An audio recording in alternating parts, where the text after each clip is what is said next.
नमस्कार, BVM news में आपका स्वागत है। मैं हूं ममता बघेल। चलिए बात करेंगे खबरों की। फरीदाबाद थाना सूरजकुंड एडिशनल एसएचओ राजेश बागड़ी ने सूरजकुंड इलाके की अरावली की पहाड़ियों में अपने साथियों के साथ मिलकर बेजुबान जंगली जानवरों एवं बंधुआ पक्षियों को भोजन कराया। दिखाई दे रहा नजारा फरीदाबाद के पहाड़ों का है। इस मौके पर राजेश बागड़ी ने मीडिया से बातचीत के दौरान बताया कि वह अपने व्यस्त समय में से कुछ समय निकालकर जंगली बंदर और पशु एवं पक्षियों को भोजन दाना पानी की व्यवस्था अपनी तरफ से करते हैं। उन्होंने सूरजकुंड इलाके की अरावली की पहाड़ियों में कई जगहों पर बंदरों, गायों एवं पक्षियों को भोजन कराया है। इस मौके पर उन्होंने संदेश देते हुए कहा कि शहर के लोगों को एवं समाज सेवियों को इस तरफ ज्यादा ध्यान देना चाहिए और ऐसे बेजुबान जानवरों की सेवा करनी चाहिए। इस उद्देश्य को लेकर थाना सुरेश को एडिशनल एसएचओ राजेश बागड़ी ने चलो अरावली की ओर अभियान के तहत अरावली की पहाड़ियों में रहने वाले बेजुबान जानवरों, पशु पक्षियों एवं बंदरों को भोजन कराया। आपकी जानकारी के लिए बता दें, फरीदाबाद नगर निगम अब शहर में रह रहे बंदरों को पकड़कर अरावली की ओर छोड़ने की योजना बना रहा है। तो नगर निगम को बेजुबान बंदरों के लिए अरावली की पहाड़ियों में भोजन की कोई ठोस व्यवस्था करनी चाहिए ताकि जंगली बंदर जंगलों को छोड़कर शहर की ओर न आए। अगर जंगल में ही भरपेट भोजन की व्यवस्था हो जाएगी तो वह इधर उधर नहीं भटकेंगे। कुछ ऐसे बंदर हैं जो यहाँ अरावली हिल्स में, जैसे खासकर सूरजकुंड क्षेत्र में काफ़ी पहाड़ी क्षेत्र है और यहाँ ये ज़्यादातर भूखे ही रहते हैं। यहाँ कोई मंदिर तो है नहीं। अगर मंदिर के बहाने कहीं केड़े या कोई मटर वगैरह या गाजर वगैरह इनका पालन पोषण हो जाए उसके द्वारा तो इनका पूरा संपूर्ण जीवन ठीक रहे।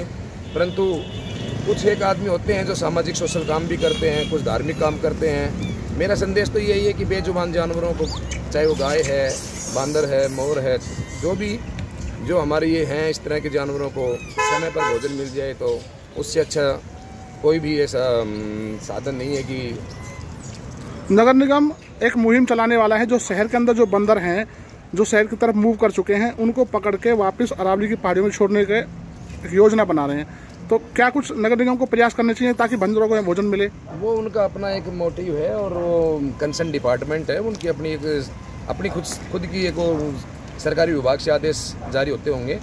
परंतु बेजुबान जानवर जहाँ मिले उसको कोई भी खिला दे, उसके लिए कोई विशेष ये नहीं कि वो चिन्हित है कि वो खिलाएगा, कोई भी खिला सकता है। आप कितने दिन से इस तरह की सेवा में जुटे हुए हो? आप पुलिस महकमे में हो? जब भी टाइम मिलता है तभी इन बांदरों को खिलाने के लिए कोई विशेष। रुक करेंगे अगली खबर का। गुरुग्राम में किसानों ने ट्रैक्टर परेड की रिहर्सल करी है। 26 जनवरी को ट्रैक्टर मार्च निकालकर गुरुग्राम के अलग अलग इलाकों में ट्रैक्टर परेड की रिहर्सल की गई है। इसमें भारी संख्या में ट्रैक्टर मार्च निकाला गया। वहीं गुरुग्राम के अलग अलग इलाकों से ट्रैक्टर मार्च निकाला गया। कृषि कानूनों के विरोध में गुरुग्राम के लघु सचिवालय के सामने दिल्ली जयपुर हाईवे के सामने धरना दे रहे संयुक्त किसान मोर्चा ने आंदोलन तेज करना शुरू कर दिया है। मोर्चे की ओर से गणतंत्र दिवस के उपलक्ष्य में जाने वाले ट्रैक्टर परेड के गुरुग्राम के अलग अलग इलाकों में रिहर्सल की गई है। हालांकि इस दौरान भारी पुलिस बल भी तैनात रहा। ये ट्रैक्टर परेड गुरुग्राम के बचगेड़ा फ्लाईओवर से शुरुआत की गई और दिल्ली जयपुर हाईवे स्थित धरना स्थल पर समापन हुआ। इसका रिहर्सल में करीब 100 ट्रैक्टर शामिल किए गए। सभी ट्रैक्टरों पर मोर्चा के सदस्य मौजूद रहे और राष्ट्रीय ध्वज भी लगाया गया। वहीं किसानों ने कहा कि तत्काल कृषि कानूनों को रद्द करने में ही केंद्र सरकार की भलाई है, क्योंकि किसान आंदोलन जन आंदोलन बन चुका है और किसानों के साथ अन्य वर्ग भी लोग भी अब आने शुरू हो गए हैं। ऐसे में सरकार जल्द से जल्द इन कानूनों को रद्द करे। और मैं काम करता हूँ, उसका एक कार्यकर्ता हूँ।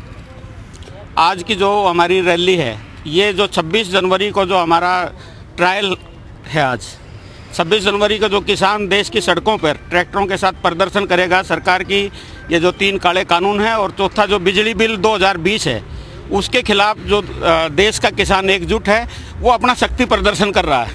एक तरफ अंबानी अडानी की कॉरपोरेट की सरकार है जो उनके हितों के लिए काम कर रही है और एक देखो, हम तिरंगा यात्रा जो 26 जनवरी की जो किसानों ने कॉल दे रखी है, उसके लिए आज एक रिहर्सल मार्च है। ये अगर भाई 26 तारीख को जो हमने रिहर्सल वो निकालनी है अपनी यात्रा, उसके लिए आज एक रिहर्सल के लिए ये तिरंगा यात्रा निकल रही है और सारे गुड़गांव में घूम पाएगी। हम दरअसल हमने एक रूट बना रखा है। यहाँ से अपने जाएंगे जो चौक है अपना कृष्णा चौक से जाएंगे रजांगला चौक से सेक्टर 23 होते हुए बारूदी से होते हुए और सीधे अपने इसमें जाएंगे, पहला क्या नाम, अतुल कटारिया चौक।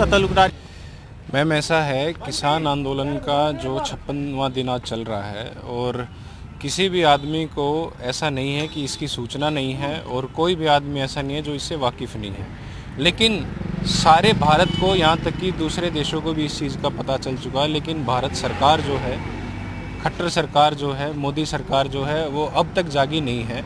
ये अपने आप में एक बहुत ही शर्मनाक चीज़ है। किसान हमारे मर रहे हैं इतने। हमने जनता को असुविधा ना हो इसलिए हमने पूरा मैनेजमेंट किया हुआ है, ट्रैफिक ड्यूटीज लगाई हुई है, पुलिस फोर्स साथ में है, किसी प्रकार की कोई दिक्कत नहीं होने देंगे, शांतिपूर्वक चलेगा। ट्रैफिक की पूरी व्यवस्था की गई है, सारे एसीपी, जोन एसीपी जैसे 14 ऑन रोड है और पूरी व्यवस्था की गई है। चेक फोर्स है हमारे पास, फोर्स की कोई कमी नहीं है।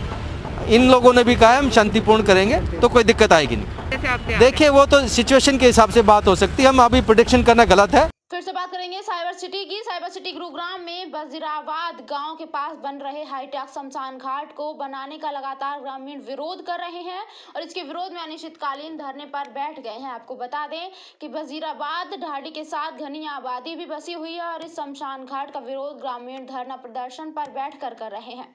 उनका कहना है कि अगर शमशान घाट बनता है तो प्रदूषण और भी ज्यादा बढ़ेगा और ऐसे में उनकी मुश्किलें भी बढ़ जाएंगी। पहले से ही साइबर सिटी में पॉल्यूशन बढ़ा हुआ है और इसी का विरोध 15 तारीख से लगातार चल रहा है। ग्रामीण अपनी मांगों को लेकर अड़े हुए हैं। ग्रामीणों का कहना है कि जब तक हमें आश्वासन नहीं दिया जाता तब तक धरना यूं ही जारी रहेगा। फिलहाल वहां पर 4 दीवारी का काम शुरू कर दिया गया है। लगभग 14 एकड़ जमीन बताई जा रही है जहां पर हाईटेक शमशान घाट बनाया जाएगा। कई गांव के लोग धरने में समर्थन करने के लिए पहुंच रहे हैं। 2007 में भी वजीराबाद के ग्रामीणों ने इसका विरोध किया था। उस वक्त सांसद और विधायकों ने भी आश्वासन दिया था, जिसके बाद मामले ठंडे बस्ते में चला गया था। लेकिन जैसे ही सत्ता परिवर्तन हुआ तो उसके बाद फिर दोबारा से शमशान घाट बनाने की प्रक्रिया शुरू की गई और दोबारा से ग्रामीण यहाँ पर धरना प्रदर्शन पर बैठ गए और मांग कर रहे हैं वहाँ पर शमशान घाट की जगह स्कूल, कॉलेज या गौशाला बना दी जाए, लेकिन शमशान घाट बनाना बिल्कुल भी बर्दाश्त नहीं करेंगे। इसी को लेकर 15 तारीख से अनिश्चितकालीन धरने पर बैठ गए। अब देखना होगा कि ग्रामीणों की सरकार मांगे मानती है या नहीं। मैं कुलदीप सिंह बोरा, वार्ड 31 से नगर निगम पार्षद। किस बात का विरोध लगातार चल रहा है जो धरना प्रदर्शन किया जा रहा है? हमारे यहाँ पर 2007-8 से एक हुड्डा की ज़मीन पर डीएलएफ के द्वारा एक शमशान घाट बनाने का प्रस्ताव है, जिसके निरंतरण लड़ाई हमारा गांव वजीराबाद लड़ रहा है। आज हमें 13 साल हो गए इस लड़ाई को लड़ते लड़ते, और जब कोई बात नहीं बनी तो फिर गांव की पंचायत ने फैसला लिया कि सरकार को हम धरना प्रदर्शन के माध्यम से अपना मैसेज भेजेंगे ताकि वो हमारी बात सुने और यहाँ से इस शमशान घाट को हटाया जाए। किसकी ज़मीन थी वो पहले और अब किसके पास है? ये पहले से ही हुड्डा की ज़मीन है और डीएलएफ इसमें काम करना चाह रहा है। चाहे हुड्डा करे चाहे डीएलएफ करे, लेकिन गांव के पास हम शमशान घाट नहीं बनाना देना चाहते। तो किसी से मिले, सांसद से? हम अपने तरफ से हर नेता से, मंत्री से, विधायक से, सांसद हमारे और मुख्यमंत्री तक अपनी आवाज़ पहुंचा चुके हैं। तो क्या सुनवाई नहीं हुई अब तक? नहीं, कोई सुनवाई नहीं हुई, जब तो यहाँ बैठे हैं। कृष्णपाल यादव मैं RW प्रेजेंट सेक्टर 52। तो हमारा गांव की एक ही मांग है कि ये शमशान यहाँ से उठा के कहीं दूर ले जाया जाए, कहीं भी ले जाया जाए। अगर शमशान घाट बनता तो किस तरह की दिक्कत है? शमशान एक तो आबादी के साथ है, गांव में पोल्यूशन है, कई तरह की बीमारियां फैलने का डर है, और हमारे यहाँ से हटा के हमारा गांव का एक ये निर्णय लिया गया कि यहाँ से हटना चाहिए। यहाँ से कहीं हुड्डा की ज़मीन और भी लैंड बहुत है, कहीं जाके लेके कहीं बना लो, हमें उसका कोई दिक्कत नहीं, पर यहाँ से हटना चाहिए। थोड़ा जोर से बोल लो, थोड़ा सा नाम बताइए अपना। मैं धर्मवीर नंबरदार वजीराबाद से। धरने ये जो प्रदर्शन चल रहा है किस लिए चल रहा है प्रदर्शन? ये हमारे गांव में यहाँ शमशान घाट बना रहे हैं और पिछले 13 साल से इसके विरोध में पहले भी हम धरने पे बैठे थे। यहाँ उस टाइम पे कांग्रेस की सरकार थी तो राव धर्म।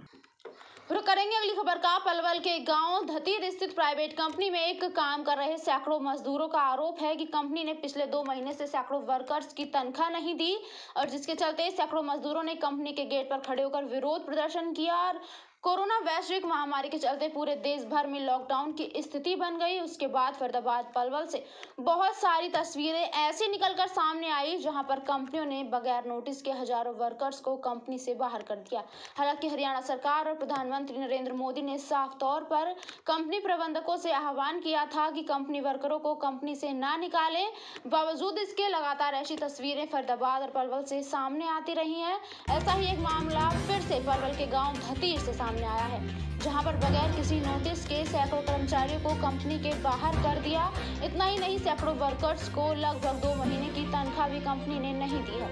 इसी को लेकर कर्मचारियों ने कंपनी के गेट पर खड़े होकर जोरदार प्रदर्शन किया। कर्मचारियों का आरोप है कि कंपनी मालिक ने उन्हें 2 महीने की तनख्वाह नहीं दी है और कंपनी गेट भी बंद कर दिया है। ऐसे में वह कहां जाएं, 2 महीने से तनख्वाह नहीं मिली है। इसके चलते उन्होंने कई बार मिलने की कोशिश की कंपनी मालिक से, परंतु उन्हें कंपनी मालिक से मिलने नहीं दिया। इसके चलते उन्होंने गांव के सरपंच से गुहार लगाई और गांव के सरपंच ने पुलिस द्वारा कार्यवाही करने को लेकर पुलिस कंप्लेंट तो कर दी है, परंतु अभी तक उस पर कोई कार्यवाही नहीं हुई है। कंपनी में काम करने वाले अधिकारी चाहते हैं कि उनकी तनख्वाह उन्हें मिलनी चाहिए। इसी चीज़ का देना सर, 3 महीने से पेमेंट नहीं मिली है। सभी वर्कर परेशान है। कंपनी अचानक बंद कर दी गई है बिना किसी को पता करे हुए। कौन सी कंपनी है? नाम है RBT उर्फ फैस्को। क्या कहते हैं आप लोगों ने पेमेंट के लिए बात करी? बोला था सर 2-3 दिन से ऐसे लास्ट काम चलवा रहे कि थोड़ा माल निकलवा दो, पैसे मिल जाएंगे, थोड़ा माल निकालो। सर हमने काम चलाया, कोई पैसा नहीं मिला, इसलिए हमने बाहर से ताला मार दिया। सभी वर्करों का गेट बंद कर दिया, सभी के सब गेट पे बैठे। पर बंदे की अगर बात की जाए तो कितनी सैलरी थी पर बंदे की? सर कोई 20,000 की सैलरी है, किसी की 25 है, किसी की 30 है, किसी की 50 है। टोटल कितने वर्कर हैं यहाँ पे जो बाहर धरने पे जिनकी सैलरी नहीं मिली है? सर 290 से ऊपर बैठेंगे। सर इन्होंने हौले हौले करके गेट बंद करा, दिमाग से काम लिया। कभी 20 आदमियों गेट बंद कर देते हैं, कभी 10 का कर देते हैं, कभी 30 बंदों को बाहर कर देते हैं। सबको ऐसा हौले बंद कर दिया। कंपनी ने ताला लगाया है या आप लोगों ने? कंपनी ने ताला लगाया, हम लोगों ने नहीं लगाया। कंपनी आपको अंदर नहीं ले रही है? कंपनी अंदर नहीं ले रही है। बोलिए कोई। पहले बात करेंगे अगली खबर की। गुरु गोविंद सिंह जयंती पर अमनगी सोसाइटी ने एक रक्तदान शिविर का आयोजन किया। भाजपा के जिलाध्यक्ष हुकमचंद यादव व हरको बैंक के चेयरमैन अरविंद यादव ने इसका स्वागत किया। वहीं समाज सेवी त्रिलोक शर्मा को भी जन्मदिन की शुभकामनाएं देते हुए कहा कि इस तरह के कैंप लगवाने का कार्य सराहनीय है। उन्होंने कहा कि रक्तदान से बढ़कर कोई दान नहीं है। रक्तदान की 2 बूंद किसी जरूरतमंद की जिंदगी को बचा सकती है, इसलिए लोगों को भी ऐसे शिविरों में आगे बढ़ चढ़कर पहल करनी चाहिए। उन्होंने कहा कि प्रत्येक व्यक्ति की मृत्यु निश्चित है, लेकिन कई लोगों की मृत्यु दुर्घटनाओं एवं अन्य बीमारियों के दौरान रक्त की कमी से होती है। ऐसे में रक्तदान के द्वारा मनुष्य को अकाल मृत्यु से बचाया जा सकता है। आज में अच्छे कार्य करने चाहिए। तो आज अमंगनी के जो ओनर हैं माननीय त्रिलोक चंद शर्मा जी, आज इनका जन्मदिन था और गुरुजी की जो जन्म है, आज का जन्मदिवस जयप्रकाश उत्सव के रूप में मनाते हैं। तो इस उपलक्ष्य में भी और समाज में व्यक्ति की जिस प्रकार की सोच होती है वैसा ही अपना व्यवहार दिखाता है। तो निश्चित रूप से त्रिलोक चंद जी के ऐसे संस्कार हैं, ऐसे संस्कार मिले इन्होंने कि केवल समाज सेवा में इनका ध्यान है और हमें आज इन्होंने बुलाया तो मैं इनका धन्यवाद देना चाहूँगा कि ऐसे शुभ अवसर पर मेरे जैसे एक छोटे से कार्यकर्ता को यहाँ बुला करके इनका मान सम्मान दिया है, तो मैं इनका धन्यवाद करना चाहूँगा। चलिए रुक करेंगे अगली खबर का। जिला प्रशासन द्वारा हर वाहन पर हाई सिक्योरिटी नंबर प्लेट अनिवार्य किए जाने के बाद वाहन चालकों को सुविधा दी गई है, जिसके तहत RTO अंग्रेज सिंह ने होम डिलीवरी नंबर प्लेट अभियान की शुरुआत की है, जिसके तहत वाहन चालकों को अब घर बैठे ही हाई सिक्योरिटी नंबर प्लेट उपलब्ध हो पाएगी। RTO कार्यालय में RTO सचिव अंग्रेज सिंह अभियान के तहत घर घर जाकर हाई सिक्योरिटी नंबर प्लेट व स्टिकर लगाने वाले काफिलों को हरी झंडी दिखाकर रवाना किया। अब ये काफिला घर घर जाकर चालकों के वाहनों पर हाई सिक्योरिटी नंबर प्लेट लगाने का कार्य करेगा। इस बारे में RTO सचिव अंग्रेज सिंह ने बताया कि प्रशासन द्वारा जारी हिदायतों के बाद ये अभियान शुरू किया गया है। उन्होंने बताया कि अभियान के तहत कर्मचारी अब वाहन चालकों के घर जाकर उन्हें हाई सिक्योरिटी नंबर प्लेट उपलब्ध कराएंगे, जिसके लिए वाहन चालकों को एक ऑनलाइन पोर्टल पोर्टल पर अपने वाहन का पंजीकरण करना होगा, जिसके बाद कर्मचारी घर पहुंचकर नंबर प्लेट उपलब्ध करवाएंगे। उन्होंने वाहन चालकों से अपील भी की कि प्रशासन द्वारा जारी हिदायतों के अनुरूप प्रत्येक वाहन चालक को अपने वाहन पर हाई सिक्योरिटी नंबर प्लेट लगवानी चाहिए, ताकि वे किसी भी प्रकार के जुर्माने से बच सकें। उन्होंने कहा, इन हाई सिक्योरिटी नंबर प्लेट का फायदा ये भी है कि यदि वाहन गुम या चोरी हो जाता है तो वाहन को ढूंढने में इससे मदद मिलेगी। भिवानी जिले में HSRP प्लेटों की काफ़ी लोगों ने 2 व्हीलर की 4 व्हीलर की अपनी फीस कटवाई हुई है, लेकिन उनकी प्लेटें अभी तक लिंक उत्सव के पास पेंडिंग पड़ी हैं, जिन्होंने लोगों ने अभी तक अपनी व्हीकलों पर प्लेटें नहीं लगवाई हैं। तो लिंक उत्सव ने आज से मतलब होम डिलीवरी के लिए घर घर जाकर प्लेटें लगाने का काम शुरू किया है। तो अब जो भी मतलब पेंडिंग प्लेटें पड़ी हैं इनके पास बनी हुई, उनको उनका एड्रेस लेकर उनके घर घर जाकर नंबर प्लेटें लगाई जाएंगी। तो ये कितना फ़ायदा होगा? इससे मतलब जो भी हमारा व्हीकल है जिस पर HSRP की प्लेट हो जाएगी, उसका सारा ऑनलाइन रिकॉर्ड हो जाएगा तथा उसमें किसी भी प्रकार की मतलब चोरी की दुर्घटनाएं भी घटेंगी। चोरी नहीं हो गया व्हीकल, अगर चोरी होगा तो वो जल्दी। करेंगे अगली खबर का। बुधवार को पुलिस अधीक्षक राजेश दुग्गल ने सिटी थाना व CIA स्टाफ झज्जर का औचक निरीक्षण किया। औचक निरीक्षण के दौरान दुग्गल के साथ थाना प्रबंधक शहर झज्जर, निरीक्षक विजेंद्र व CIA स्टाफ मौजूद रहे। औचक निरीक्षण के दौरान उन्होंने थाना प्रांगण में साफ सफाई, थाना के MHC का रिकॉर्ड रूम तथा शस्त्रागार में रखे असलहा इत्यादि की बारीकी से जाँच की। निरीक्षण के दौरान उन्होंने थाना में SHO कार्यालय सहित थाना के मालखाना हवालात का भी निरीक्षण किया। निरीक्षण करते हुए उन्होंने थाना प्रबंधक को थाने के रिकॉर्ड को सुरक्षित एवं तरतीब से रखने तथा थाने में साफ सफाई एवं स्वच्छता का विशेष ध्यान रखने के लिए दिशा निर्देश दिए। उन्होंने थाने में पीने का स्वच्छ पानी तथा व्यवस्थाओं को सुचारू बनाए रखने के लिए भी निर्देश दिए, ताकि थाना में किसी कार्य में व्यवधान न आए। थाना परिसर का निरीक्षण करते हुए वहीं थाना में खड़े पुराने वाहनों तथा विभिन्न मामलों में बरामद नशीले पदार्थों के निषेधन के संबंध में भी दिशा निर्देश दिए। उन्होंने थाना प्रबंधक व थाना में तैनात अनुसंधान अधिकारियों को भी दिशा निर्देश देते हुए कहा कि थाना में कोई भी कार्य लंबित नहीं रहना चाहिए, सभी कार्य समयानुसार पूर्ण किए जाने चाहिए। बात करेंगे अगली खबर की। हरियाणा पंजाब के शंभू बॉर्डर पर गुरु गोविंद सिंह जी के प्रकाश पर्व के मौके पर महिलाओं द्वारा सुखमनी साहिब का पाठ किया गया। महिलाओं का कहना है कि हमने ये पाठ इसलिए किया ताकि केंद्र सरकार जागे और उनकी मांगों को पूरा करने का काम करे। हरियाणा पंजाब बॉर्डर स्थित शंभू टोल प्लाजा पर गुरु पर्व के मौके पर महिलाओं द्वारा श्री सुखमनी साहिब का पाठ किया गया। सुखमनी साहिब का पाठ गांव पंजोखरा साहिब से आई महिला सेवादार मंडली द्वारा किया गया, जिसमें अम्बाला की महिलाओं और शंभू धरने पर बैठे किसानों ने हिस्सा लिया। वहां मौजूद संगत ने गुरबानी का जाप किया और शीश निभाकर गुरु का आशीर्वाद प्राप्त किया। पाठ करने वाली महिलाओं का कहना है कि हमने सुखमनी साहिब का पाठ इसलिए किया है ताकि भगवान केंद्र सरकार को सद्बुद्धि दे और सरकार अपनी हट को छोड़कर किसानों के हित में तीनों कृषि कानूनों को जल्दी वापस ले। और 26 जनवरी के परेड में शामिल होने के लिए महिलाएं भी 24 तारीख को दिल्ली जाएंगी। और किसान यूनियन ने बताया कि किसान सरकार को जगाने के लिए पिछले 56 दिनों से दिल्ली धरने पर बैठे हैं, लेकिन सरकार अपनी जिद पर अड़ी हुई है। अब हमें भगवान पर ही भरोसा है कि सरकार किसानों की सभी मांगे मान्य और किसान आंदोलन खत्म कैसे करेगी। टोल प्लाजा के ऊपर हमारा धरना चल रहा है। उस धरने के अंदर आज एक सुखमनी साहब का पाठ रखा गया है।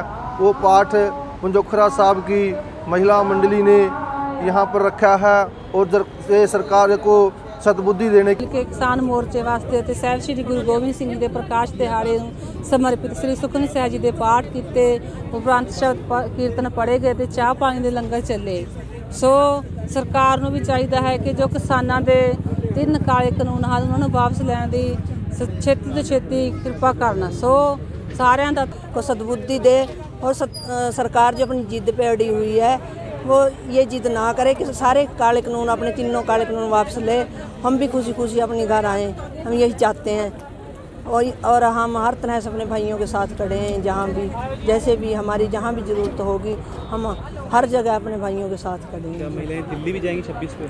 दिल्ली जी हम पहले 3 बार जा चुके हैं, परसों भी हम दिल्ली से आए हैं। बात करेंगे अम्बाला शहर की। अम्बाला की सेंट्रल जेल का अब विवादों से नाता हो गया है। अंग्रेजों के जमाने की जिस जेल में परिंदा भी पर नहीं मार सकता, उस जेल में नशा और मोबाइल फोन बड़ी ही आसानी से पहुंच रहे हैं। अंबाला की सेंट्रल जेल में जनवरी के महीने में ही दर्जन भर मोबाइल और नशा बरामद हो चुका है। वहीं कई बंदी भी जेल प्रशासन पर मारपीट के आरोप लगा चुके हैं। इतना ही नहीं, जेल में बंद एक बंदी इसी महीने अपनी बाजू पर एक जेल अधिकारी का नाम लिखकर आत्महत्या भी कर चुका है। ऐसे में देर रात एक बार फिर अंबाला की सेंट्रल जेल सुर्खियों में आ गई है, जहां एक बार फिर जेल प्रशासन ने देर रात जेल से 6 मोबाइल और एक सिम बरामद किए हैं। अंबाला की सेंट्रल जेल बीते लगभग 2 महीने से लगातार सवालों के घेरे में है, क्योंकि अंबाला की सेंट्रल जेल में नशा और मोबाइल फोन इन दिनों बड़ी ही आसानी से पहुंच रहे हैं। बता दें कि अंबाला जेल में जेल प्रशासन में 6 मोबाइल फोन और एक सिम बरामद की है, जिसके बाद पुलिस ने विभिन्न धाराओं के तहत मामला दर्ज कर लिया है। पुलिस अधिकारियों की माने तो जेल में राउंड के दौरान जेल प्रशासन को एक बैग पड़ा मिला, जिसे जेल के बाहर से फेंका गया होगा, जिसमें 6 मोबाइल फोन और एक सिम बरामद हुए हैं। पुलिस अधिकारियों ने बताया कि मोबाइल फोन के नंबरों से अब ये जांच की जाएगी कि क्या इन मोबाइलों में कोई सिम इस्तेमाल हुआ है। अंबाला की सेंट्रल जेल, जहां 24 घंटे पुलिस और जेल प्रशासन का कड़ा पहरा रहता है, वहां लगातार नशा और मोबाइल मिलने कई बड़े सवाल खड़े करता है।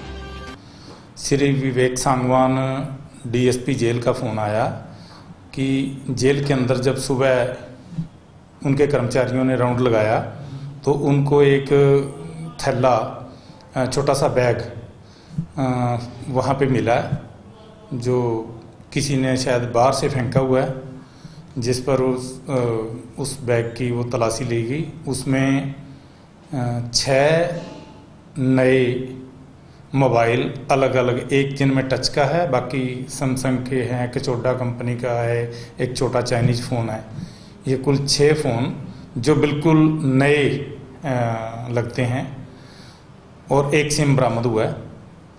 तो जिस पर DSP Shri Vivek Sangwan DSP jail ने ये रिपोर्ट बनाकर दी, जिस पर थाना बलदेव नगर अम्बाला शहर में मुकदमा number 22 under section 42A prison act के तहत दर्ज किया गया है।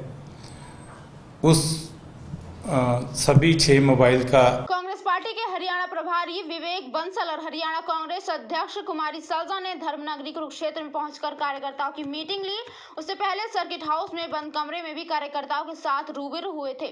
पत्रकारों से बातचीत करते हुए हरियाणा कांग्रेस प्रदेश प्रभारी विवेक बंसल और कांग्रेस प्रदेश अध्यक्ष कुमारी सलजा ने कहा कि ये कार्यक्रम कार्यकर्ताओं से मिलने के लिए रखा गया है, ताकि उनके विचारों को सुना जाए और संगठन को मजबूत करने में मदद मिले।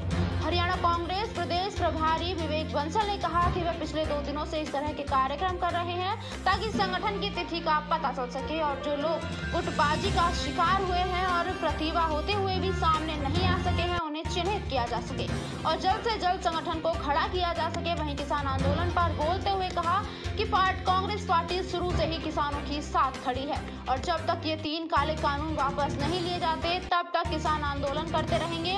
विवेक बंसल ने कहा कि वह पूंजीपतियों के विरोध में नहीं है, लेकिन ऐसा नहीं होना चाहिए कि किसानों को खत्म कर कुछ लोगों को ही देश का मालिक बना दिया जाए। अपने संबोधन में हरियाणा प्रदेश अध्यक्ष कुमारी सलजा ने कहा कि कार्यकर्ताओं को ज्यादा से ज्यादा सरकार के साथ डटकर मुकाबला करना है और संघर्ष भी करना है। मेवा सिंह जी हैं, धनतोरी जी हैं, अभी चट्टा साहब भी थे, मनदीप जी भी थे और भी अन्य लोग हैं। कुछ लोगों से बात हुई है, हरप्रीत जी हैं यूथ कांग्रेस से। कुछ लोगों से अभी फर्स्ट हाफ में बात हुई है, बाकी से इसके बाद में होगी मीडिया इंटरैक्शन के उपरांत। आज के दिन अनेकों चुनौतियां हैं हमारे सामने। जो स्थिति है वो आप देख रहे हैं। तो ऐसे समय में आगे के लिए कांग्रेस पार्टी को जहां एक और ग्रास रूट पर मजबूती देनी है, दूसरी ओर जो भारतीय जनता पार्टी द्वारा सामने खड़ी गई चुनौती है, उसका भी कैसे सामना किया जाए, इन सभी बातों के बारे में और अन्य बातें जो भी लोग कहना चाहें, बताना चाहें, उसके बारे में ये मीटिंग है। का मुद्दा है, किसान सड़क पर हैं, कांग्रेस पार्टी का स्टैंड है राहुल जी के नेतृत्व में। ये सब बातें हैं। तो मैं स्वागत करते हुए हमारी प्रदेश अध्यक्ष कांग्रेस पार्टी की कुमारी शैलजा जी ने आपसे ये बात साझा की। मैं पिछले 2 दिन से पानीपत से मैंने जिलेवार मैं दौरा कर रहा हूँ और मुख्य रूप से इसके पीछे जो मंशा है वो ये है कि संगठन की स्थिति का पता चल सके, जो कहीं ना कहीं गुटबाजी के जो लोग शिकार हुए हैं और जिनमें प्रतिभा है या इस कारण से वो सामने नहीं आ पाए उनको भी चिन्हित किया जा सके। क्योंकि जैसा कि आपने देखा है कि पिछले 10 वर्षों से संगठन जो है रिक्त पड़ा हुआ है, संगठन का गठन नहीं हुआ है, तो वो भी हम लोगों को प्रक्रिया हमारी चल रही है। तो ऐसे लोगों को चिन्हित करके उन्हें समायोजित किया जा सके। और मुख्य रूप से कार्यकर्ता की कहीं ना कहीं ये शिकायत रहती थी कि बहुत से कार्यकर्ता ऐसे होते हैं जो दिल्ली नहीं आ सकते। तो प्रयास ये होना चाहिए, चूँकि चुनौतियाँ आज बहुत विकराल हैं राजनीतिक रूप से पार्टी के सामने और इस देश के सामने। बीवीएम न्यूज में फिलहाल के लिए इतना ही। आप बने रहिए हमारे साथ, देखते रहिए बीवीएम न्यूज। नमस्कार।